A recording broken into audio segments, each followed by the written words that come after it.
Berlin, 1945. The city burns under Soviet artillery, and the Reich's thousand-year dream collapses in mere weeks. Imagine Colonel Klaus Hartmann, not his real name, but the identity we'll use for protection, standing in a bunker beneath the Reich Chancellery, his hands trembling as he clutches a leather-bound diary filled with 9 years of entries, never meant for anyone's eyes.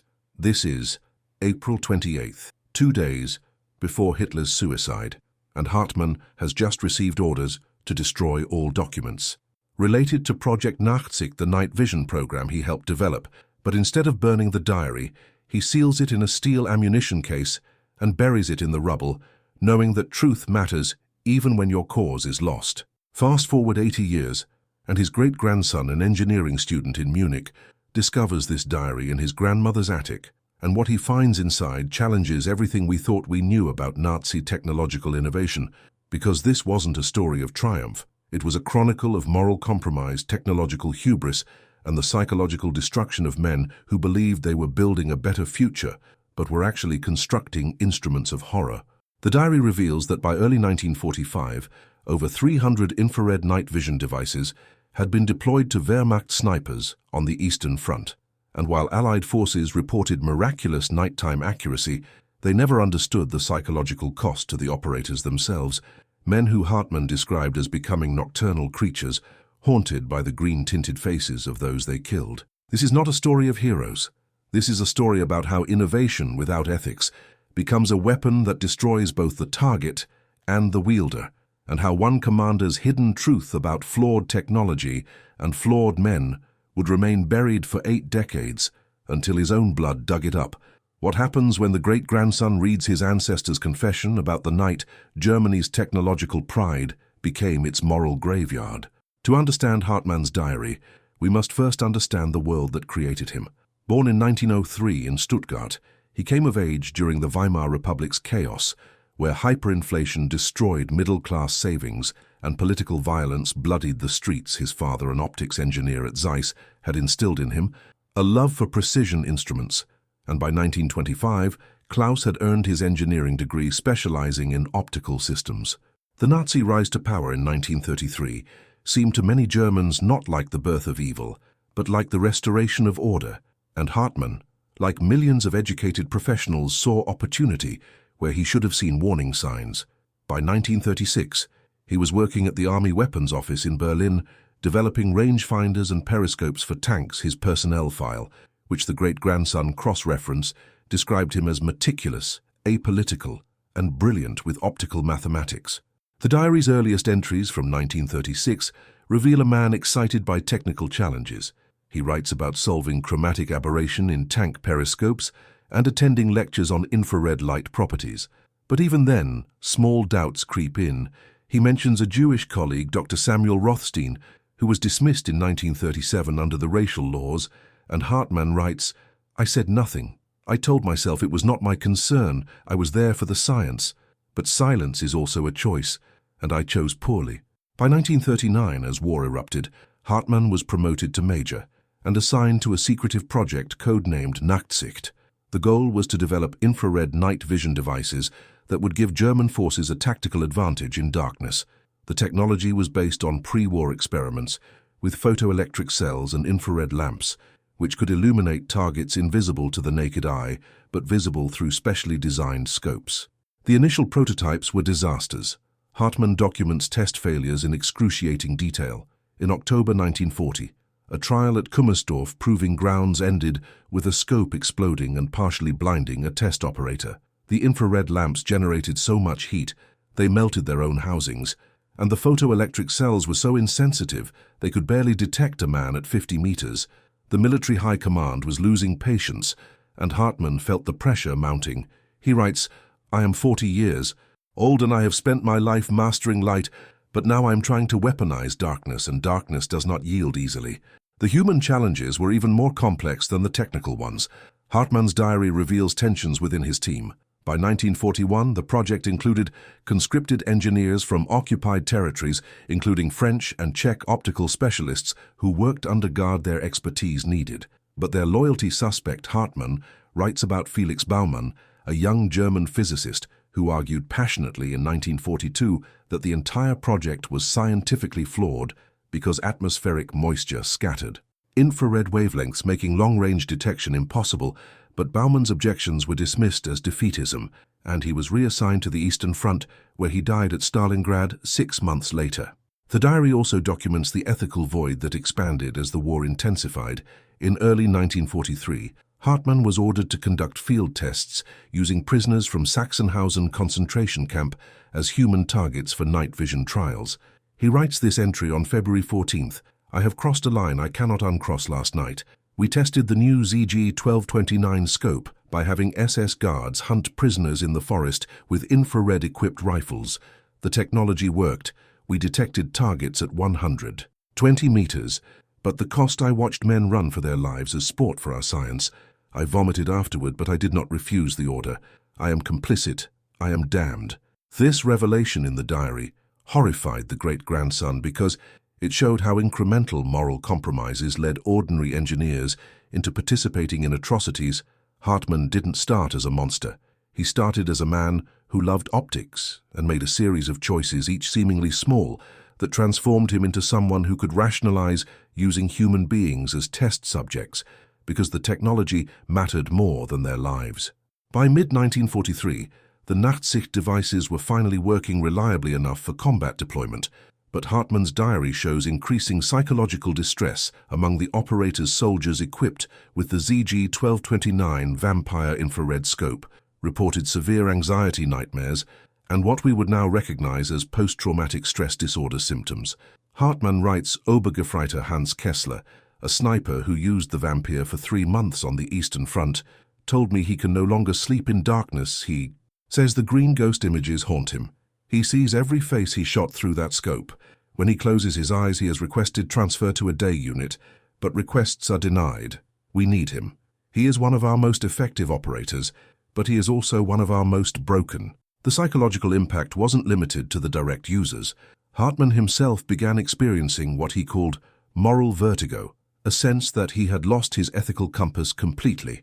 He writes in August 1943, "I read today about the bombing of Hamburg, 40,000 civilians dead by firestorm, and I felt nothing. I have helped create weapons that kill in darkness, and I have used human beings as test subjects. What is left of Klaus Hartmann, the engineer who once believed that science was noble?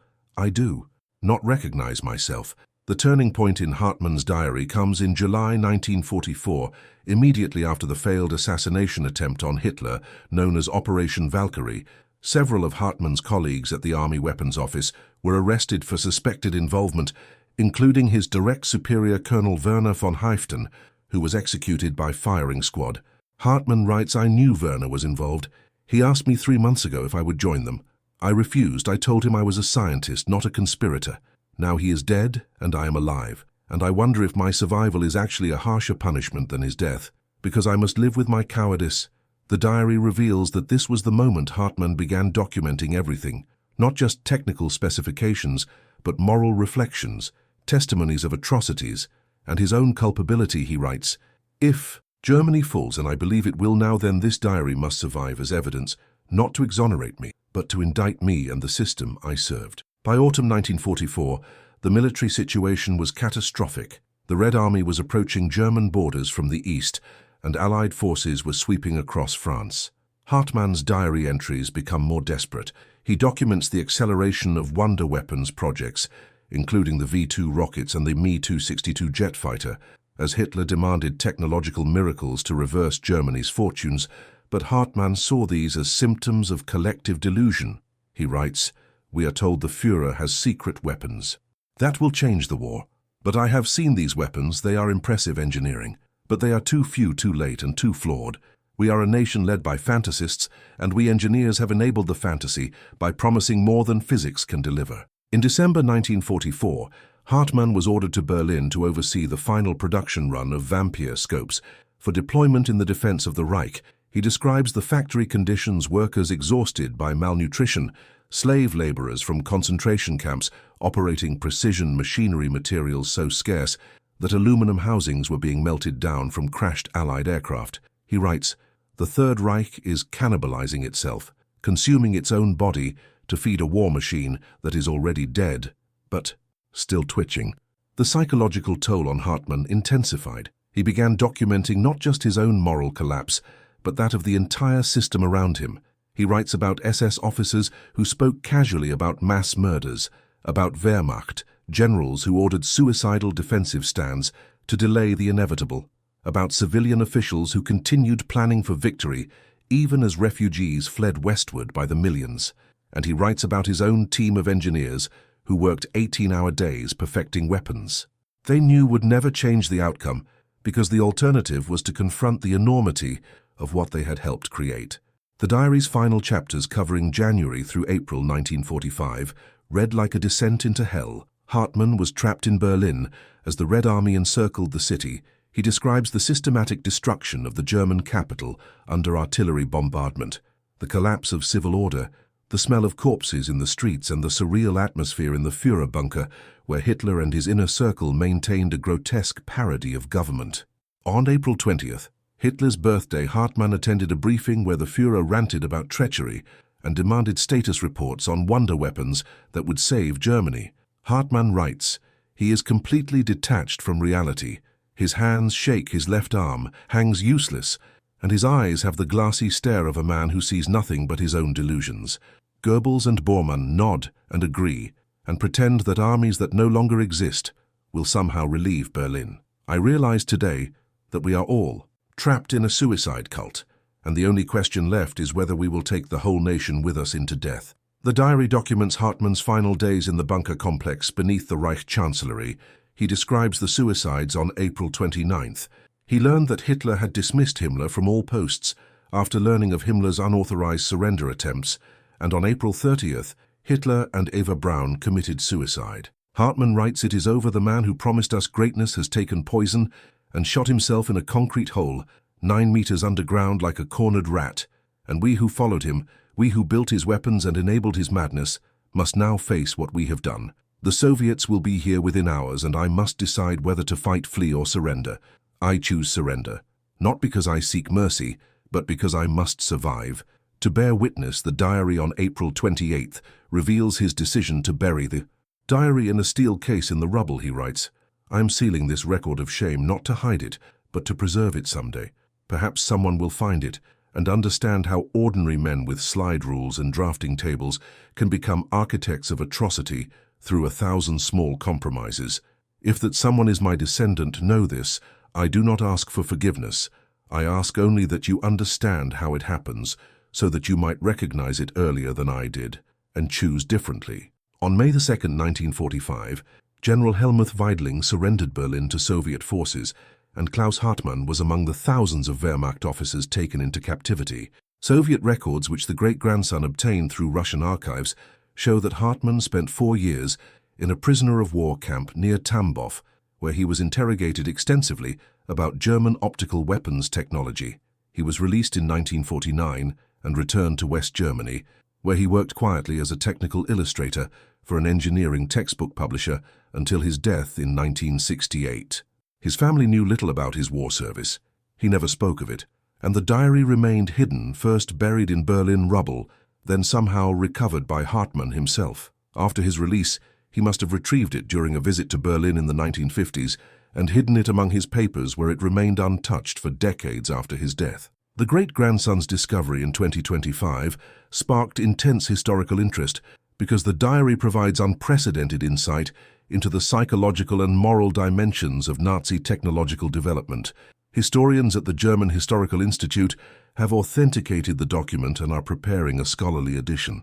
What makes Hartmann's diary so significant is not that it reveals unknown technologies.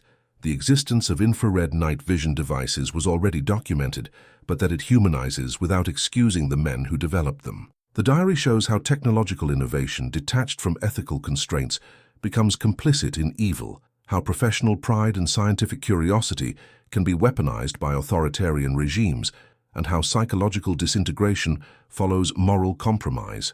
Researchers studying the diary have noted Hartmann's progressive symptoms of what we now call moral injury, the psychological damage that occurs when someone perpetrates or witnesses acts that violate their core values. Doctor, Emma Hoffman, a psychologist at Heidelberg University, who analyzed the diary, writes, Hartman's case is a textbook example of moral injury, progression, initial rationalization, incremental compromise, acute crisis, during peak violation, and finally chronic guilt and meaning loss. His detailed self-documentation provides a window into the psychological costs of technological complicity in atrocity. The diary also challenges simplistic narratives about Nazi scientists as either evil geniuses or coerced victims. Hartman was neither. He was a talented engineer who made choices to prioritize his career over his conscience, to rationalize the use of concentration camp prisoners as test subjects, to continue perfecting weapons, even after he knew the war was lost, and he was aware of his choices, which makes his story more not less disturbing. The cultural impact of Hartman's diary in contemporary Germany has been profound. It has reignited debates about collective memory and intergenerational responsibility. The great-grandson, who published excerpts online, initially faced backlash from some who felt he was dishonoring his family, but he responded, "I am not responsible for what my great-grandfather did, but I am responsible for how I respond to learning about it." Silence is complicity. Truth is painful but necessary. The diary has been incorporated into educational programs in German schools as a primary source for teaching about the Holocaust, and World War II educators use it to show students how ordinary people become complicit in evil systems, not through dramatic villainous choices, but through accumulated small compromises, rationalization, and moral disengagement. The technological legacy of Hartman's work is equally complex. Modern night vision technology, descended from those early infrared experiments, is now ubiquitous in military and civilian applications. The same principles that Hartman helped develop for Wehrmacht snipers now enable search and rescue operations, wildlife monitoring, and scientific research. But the diary forces us to confront uncomfortable questions about the relationship between technological progress and moral responsibility. Can innovation developed through unethical means be redeemed through later benevolent applications, or is it permanently tainted by its origins? Hartman himself grappled with this. He writes in March 1945, "If somehow good comes from this technology in future generations, does that retroactively justify the evil of its development? I do not believe it does. The ends cannot justify these means, but neither can the evil of the means negate whatever good might accidentally emerge. We must hold both truths simultaneously." The psychological research emerging from analysis of the diary has implications far beyond World War II. History psychologists studying moral injury in modern military personnel have found striking parallels between Hartman's symptoms and those reported by drone operators, intelligence analysts, and others involved in technologically mediated warfare. The distance that technology creates between action and consequence, the moral ambiguity of participating in violence as part of a complex system, the difficulty of assigning individual responsibility within bureaucratic structures. These are not uniquely Nazi problems. They are enduring challenges of modern technological warfare, and Hartman's diary provides a detailed historical case study of their psychological effects. The final section of Hartman's diary contains a letter addressed to future generations written on April 28, 1945. As he prepared to bury the document, it reads, "To whoever finds this, you live in a time I cannot imagine. You have technologies I cannot conceive, and you face moral challenges I cannot predict.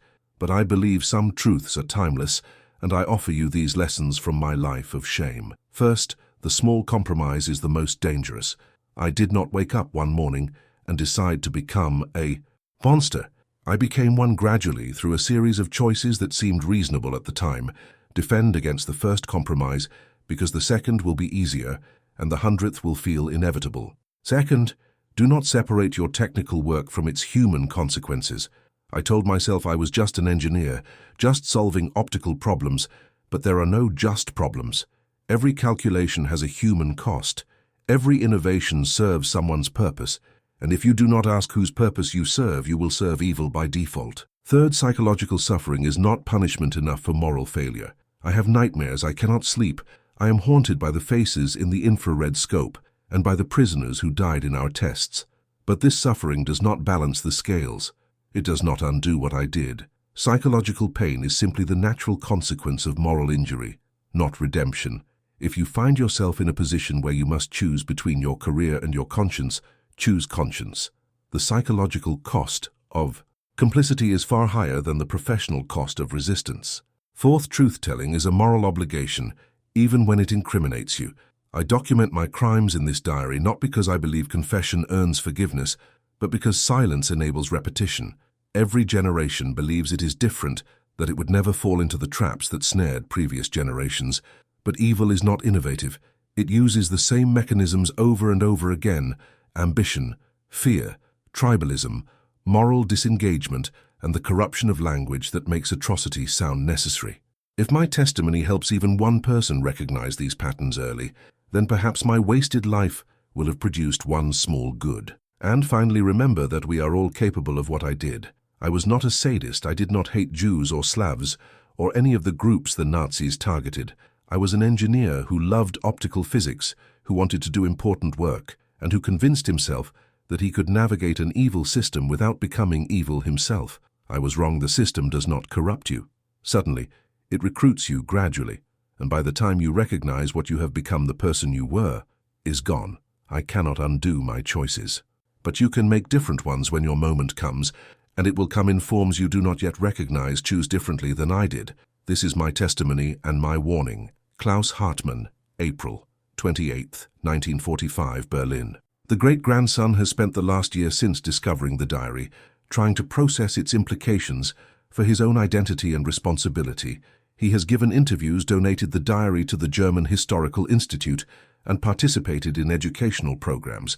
But he says the most important thing he has done is read it carefully and let it change him. He states, "My great-grandfather's diary is not my guilt, but it is my inheritance. I cannot change what he did, but I can choose what I do with the knowledge of it. I can choose to speak uncomfortable truths rather than comfortable lies, to prioritize human dignity over technical achievement, and to recognize that silence in the face of injustice is itself a choice. I am an engineering student like he was, and I work with technologies that could be used for good or harm. The diary reminds me daily that the choice of how technology is used begins with the choices of individuals, and that professional competence without moral courage is not just useless, it is dangerous." Hartmann's diary has also contributed to broader cultural conversations in Germany about historical memory and contemporary responsibility. Germany has long grappled with how to remember the Nazi period, honoring victims, while acknowledging perpetrators were not monsters from another species, but ordinary Germans who made terrible choices. The diary supports what historians call the functionalist interpretation of Nazi evil, which emphasizes how systems of bureaucracy, careerism, and incremental moral compromise enabled atrocities, rather than relying solely on ideological fanaticism. Hartmann was not an ideological Nazi. His diary contains no expressions of anti-Semitism or belief in Aryan supremacy, but he was a functional Nazi, someone who enabled the system through his technical expertise and moral passivity, and the diary suggests that functional complicity may be more historically common and thus more important to understand than ideological fervor.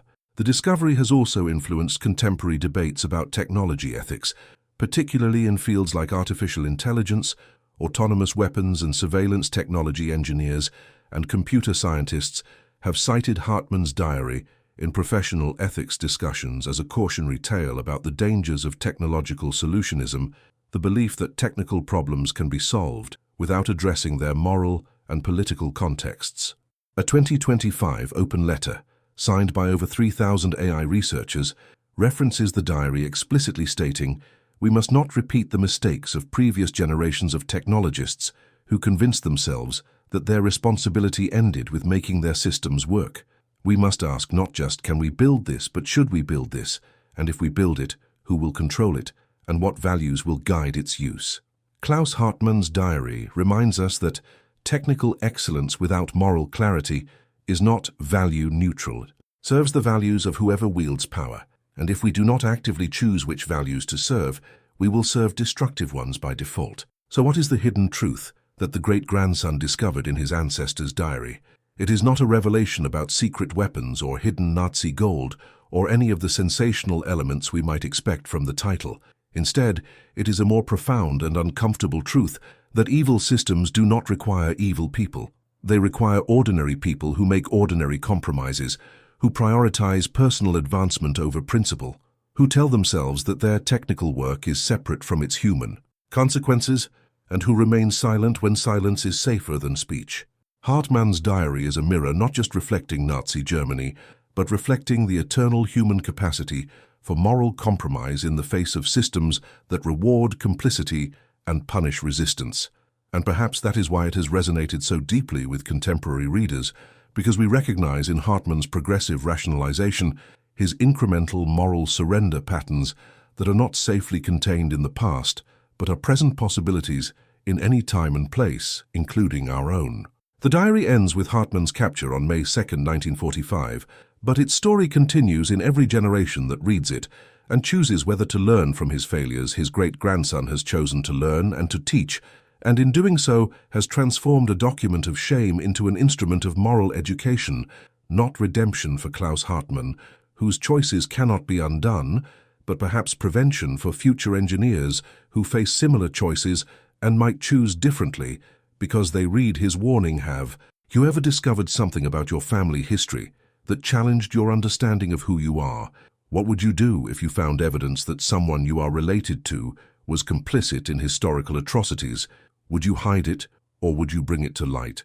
These are not hypothetical questions for millions of people around the world whose ancestors lived through periods of violence and oppression, and Hartmann's diary suggests that the right answer, however painful, is truth, because only truth prevents repetition. If this story resonated with you, please like this video, subscribe to the channel and hit the notification bell so you never miss our deep dives into the human dimensions of history.